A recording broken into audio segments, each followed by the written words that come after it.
Greetings, I'm Dr. Al Freeman, Education Executive for the South Wisconsin District, and thank you for joining us for NLSA, National Lutheran School Accreditation How To. Today's episode is on Standard 3 Leadership. I'm joined by Rob Lunek I'm Rob Lunak. I work here for the district on innovation and improvement. and Dennis Gerke. Presently serving as the interim director, assistant director of accreditation for the Lutheran Church Missouri Synod. Leadership Standard 3 covers a lot because we're looking at board, we're looking at the school administrator, and sometimes there's multiple administrators as a school. So this is a broad standard, I would say. Why Standard 3 matters? Well, strong leadership is essential for mission fulfillment, institutional sustainability, and continuous improvement. You're really the captain of the ship, directing many things. So Standard 3, as I've noted, governance structure, administrative practice, strategic planning, policy, accountability. Wow, that's a lot. So how would you break down really Standard 3 leadership? What is NLSA looking for? NLSA is looking for, do you actually have a leader who is living through standards 1 and 2 and also kind of quarterbacking standards 4 through 8?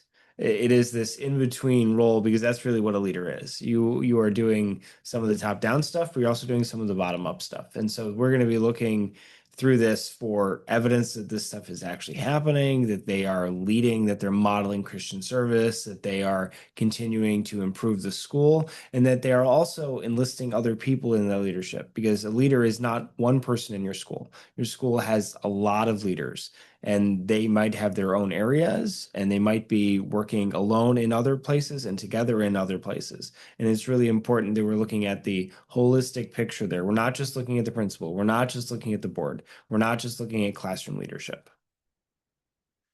The leadership section really encompasses two main sections. One section is on the administrator, and the other section is on the governing authority. It's important to identify up front what the term governing authority refers to. If your school is a traditional board structure school, then generally your governing authority is your Board of Education or your school board. If your church operates by a policy-based governance or some form of that, then the governing authority, and many of those schools do not have boards, then the governing authority is that overall organization. Is it your board of directors? Is it your church council or whatever? So important as you go through this process, identify who does the term a governing authority refer to, and then you're consistent throughout the entire report. And it might be good at this time to bring up too, sometimes if you have a board of education and you're getting into the accreditation process and you're looking at Standard 3 leadership, it's a good time to reach out to the district and say, is there someone that could come in and do board training? And then that kind of spurs this discussion on to what are we policy-based governance? Are we Abden-based governance? What does this look like? Is there a board of education? If so, have we been trained? What does that look like? What are the expectations for governance? What's policy versus procedure? All of these things that we go over. And it's good practice to do that definitely more than just once every 5 years.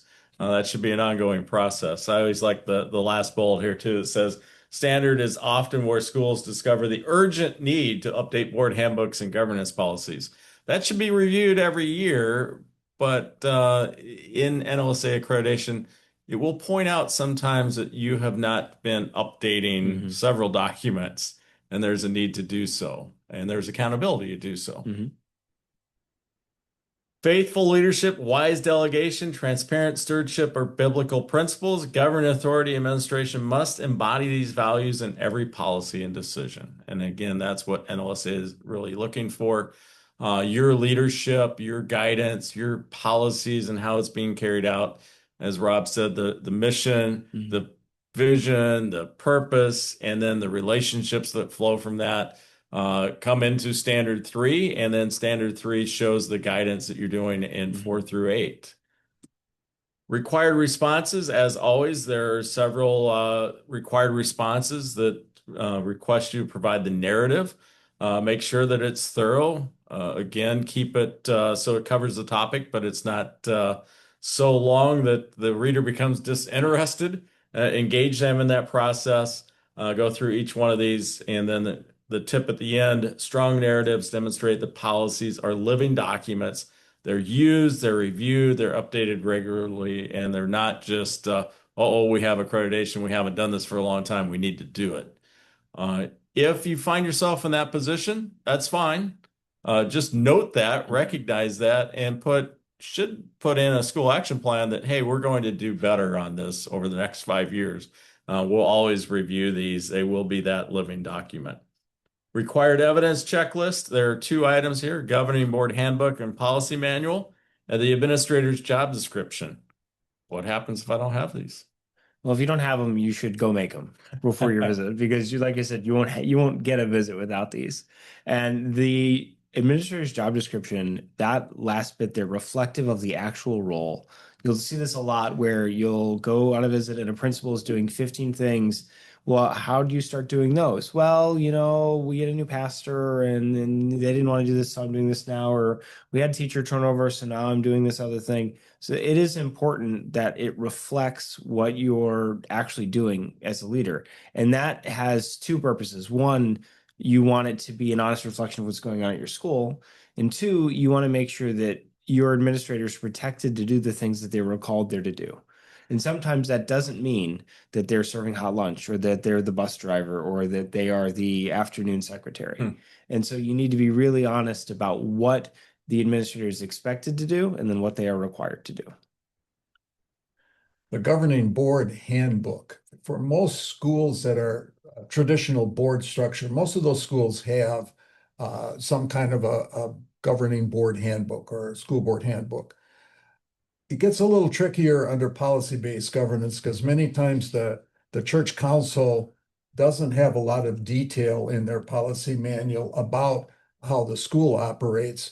And in those structures, usually the principal is just reporting to either the lead pastor or the ministry team. So it's still important that policies are laid out someplace for how the school operates. Mm-hmm.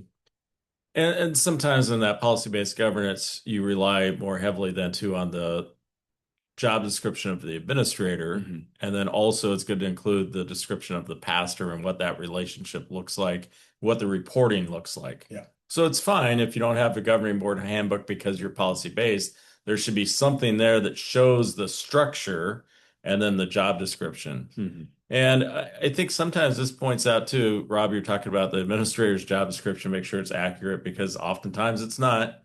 One of the things I look for when I go into a school, especially a validation team member or just guiding and helping in school, where you spend your time and where you spend your money shows your priority. Mm-hmm.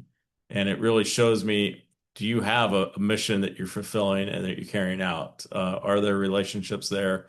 Or are you saying that, but your dollars and your time say something else? Mm-hmm. That's the same thing a lot of times when I work with administrators. I ask them, where are you spending your time? And where you're spending your time will say about your priorities and what's going on. And often is that time well spent, or is it time that really is not leadership time, but manager time or some other time that's in there? Required indicators of success. We have several here. Again, yes or no has to be a yes. So if you're answering it no, you have to create these and make sure they're in place before you can ever have a visit. So we have here 301, 02, 03, and 04 for you. Key reminders for all of these will help you and guide you as well.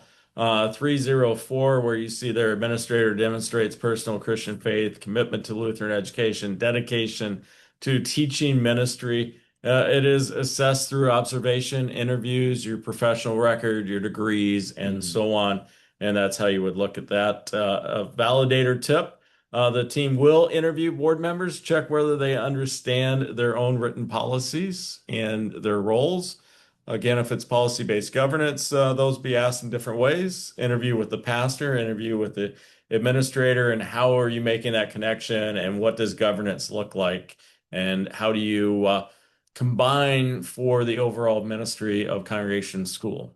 This starts really important that you have some type of board training annually on their calendar because you'll get new board members every year. That means somebody needs a refresher every year on what they should be doing, what their policies are. Very often, validation team will go in, we'll see a policy listed as evidence, we'll ask about it, and the board will look at us and they'll go, "Oh, what are you talking about?" And we'll go, "It's in your policy. Didn't you know that?" "Oh, I haven't read it," right? So that training can be really important. Or they will look to one board member and expect that board person Yes. to answer the question, which then tells us the whole board doesn't know and you Mhm. should. That should be a requirement. General indicators, again, you see them here. Policy-based governance, governing authorities organize written policy. We have personnel policy support. So that is a requirement as well. Board member qualifications. Do they meet these qualifications? How do you select board members? How do you train board members? All of that is in there. Systematic planning. So the governing authority establishes and employs systematic planning for school improvement. Evidence is a multi-year strategic plan, planning process documentation, goal tracking. All of those are in the benchmarks and the expectations so that you score 1 to 4. Administrator qualifications, being an effective communicator. And again, all those are in benchmarks. So if you're trying to figure out, well, what is an effective communicator? Those are all delineated in the benchmarks to meet a 1, 2, 3, or 4. Staff developer and adequate support that you're providing as well. Standard 3, mission alignment, data, and school improvements. You see them here. Every board policy governance decision should visibly support the school's Lutheran mission. That you are collecting data, utilizing data, surveys, grades, test scores, all kinds of things become data. School improvement systems, leadership's role is to implement action plans, assign those responsibilities, and track that progress. That's a school action plan. So it will show if you've done that from the last accreditation visit. That's why one of the requirements before was to have the school action plan and then develop the next action plan and show how that will be carried out. Sample strong narrative for 310. Describe specific communication channels. What do you utilize? Weekly newsletter, board reports, pastoral updates. And how are you showing that you're meeting the different constituents where they are in terms of communication? Because now we have so many different generations that are there in our schools in terms of teachers, parents. We have grandparents that are raising their grandkids and sending them to the Lutheran school. We have younger parents who are there that might be a little bit more into texting versus email and so on, or print newsletters. Communication is a little bit more complicated these days than what it used to be. A common mistake, assuming the board knows their roles without being able to show written policy, documented training. And again, this will show, especially in the focus group questioning when the validation team meets with the board. Make sure that they're ready for it. Just one of the things I frequently ask when meeting with the governing authority is, tell me what percentage of your meeting time is spent being proactive and what percent of your meeting time is spent being reactive. How are you Are you spending your time reacting to situations that are going on? And I can give a whole list of strange stuff that I've heard boards spend time on. Or are you planning for the future? Are you being proactive? Frequently, we can come across boards that are spending too much time in management, and that's really the administrator's job responsibility. And it's something to that teams will, I think, watch for. The phraseology and the terminology that the people are saying, well, the board said this and the board, and it's really being understanding your roles, as Rob said, but it's also understanding your roles as a board and what is your responsibility and what's the administrator's responsibility. Yeah, and sometimes it's necessary to explain what is proactive and what's reactive because there are times where a board will think that their actions are proactive and really they're not. Yeah. So I would iterate once again, board training before that validation team gets there can be a very good proactive piece from the administrator and from the board, so they are ready and they have an understanding of their roles. So validation team interview questions. Again, I suggest you as a school coordinator look at some of these interview questions that are likely to be asked by the validation team. It will help you in your narrative responses. It will help you in just preparing for the overall accreditation process and things that really you should be asking all the time as well. Coordinator checklist and action plan notes. Definitely, again, pull out the board handbook, talk with the board, let them be sure that they know what the accreditation process looks like, what their role is in the process, the strategic plan, the multi-year goals, how it's being tracked, staff development calendars, salary documentation that's important in this process. And then if 312 is a concern, address the administrator workload honestly in the action plan, as Rob was talking about, because it impacts the entire school and everything gets done. An action plan tip, leadership concerns should be addressed with specific governance training or policy revision strategies and clear timelines and check-in points.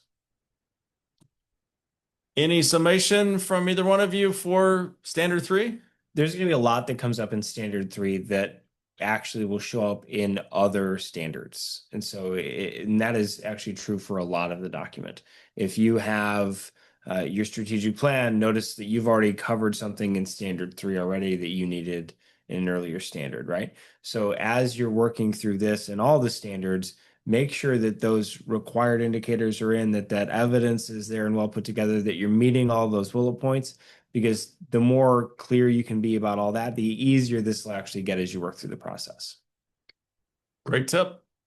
That concludes our Standard 3 discussion on National Lutheran School accreditations, and in this case, leadership, board governance, and you as a school administrator.